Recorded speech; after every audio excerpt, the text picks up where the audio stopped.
আমাদের স্বামীরা বলছে সুসাইড করবো, শুভেন্দু অধিকারী আছে সেইগুলো দেখবে। সরকারের কাছে চাইছি নাই গরু নিয়ে যাক, নাই আমাদেরকে কি করবে করুক। এই পাশেই মুসলমান, তারা কোনোদিন এসে আমাদের মানে কোনো আপত্তি করেনি, আর আমরাও তাদের কোনো এতে আপত্তি করিনি। স্বাধীন হয়েছে, চেয়ারে বসেছে, তার মধ্যে এত কিছু আইন আমরা মেনে নিতে পারবো না। তাহলে আমাদের সংসারের দায়িত্ব নিন, লোনগুলো শোধ করে দিন, এটাই চাই।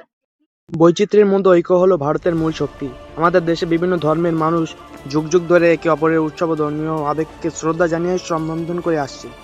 তবে উৎসবের মৌসুমে অনেক সময় কিছু নির্দিষ্ট ধর্মীয় রাজনীতিকে কেন্দ্র করে সামাজিক স্তরে বিতর্ক বা ভুল বোঝাবুঝির সৃষ্টি হয়। বিশেষ করে নির্দিষ্ট কিছু গবাদি পশু কোরবানি বা জবাই করা আইনি নিয়মকানুন নিয়ে বিভিন্ন সম্প্রদায়ের মধ্যে প্রশ্ন দেখা যায়। আজকের বিশেষ প্রতিবেদনে আমরা আলোচনা করব এই বিষয়ে ভারতের সুপ্রিম কোর্ট এবং বিভিন্ন রাজ্যের আইনি গাইডলাইন ঠিক কী বলছে এবং কিভাবে প্রশাসন সব পক্ষের অধিকার ও আবেগ রক্ষা করতে কাজ করছে। ভারতে গবাদি পশু জবাই বা কোরবানির বিষয়টি সম্পূর্ণভাবে আইনি এখতিয়ার এবং আদালতের নির্দেশিকা দ্বারা নিয়ন্ত্রিত।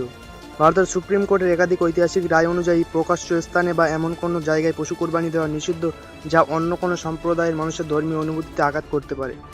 পশ্চিমবঙ্গ সহ দেশের বিভিন্ন রাজ্যের অ্যানিম্যাল স্ট্যান্ড কন্ট্রোল অ্যাক্ট বা পশু বলি নিয়ন্ত্রণ আইন রয়েছে।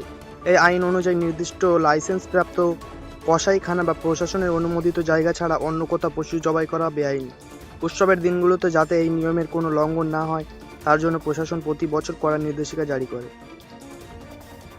অনেক সময় দেখা যায় সোশ্যাল মিডিয়ায় ছড়ানো বিভিন্ন বিভ্রান্তিকর খবর বা গুজবের কারণে শান্ত পরিবেশে উত্তেজনার ধোঁয়া তৈরি হয়। যেভাবে আমরা রাজনীতিতে বা বিভিন্ন অস্থির পরিস্থিতিতে দরবারে ধোঁয়া উঠতে দেখি, তেমনি ছোট ছোট ভুল বোঝাবুঝি থেকে অনেক সময় স্থানীয় স্তরে ক্ষোভের সৃষ্টি হয়। এই ধরনের পরিস্থিতিতে যাতে কোনো সম্প্রদায়ের মানুষ আহত বা আতঙ্কগ্রস্ত না হন তার জন্য পুলিশ প্রশাসন অন্তত তৎপর থাকে।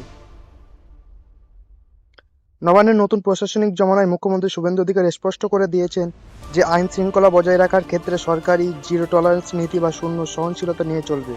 কোনো বিশেষ সম্প্রদায়ের তোষণ বা অন্য কোনো সম্প্রদায়ের অধিকার খর্ব করা কোনোটিই বরদাস্ত করা হবে না।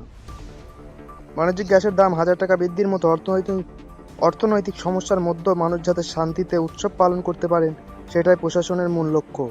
জোড়াসাঁকো থেকে যে নবনির্মাণের ডাক দেওয়া হয়েছিল তার মধ্যে সামাজিক শান্তি ও সৌহার্দ্য রক্ষা করাও একটি অন্যতম বড় দায়িত্ব। আইন মেনে চলা এবং অপরের ধর্মীয় আবেগকে সম্মান জানানোই একজন আদর্শ নাগরিকের পরিচয়। প্রশাসন নিজের কাজ করছে, কিন্তু সমাজের শান্তি বজায় রাখার মূল দায়িত্ব আমাদের সাধারণ মানুষেরই। উৎসব হোক আনন্দের এবং পারস্পরিক সৌন্দর্যের।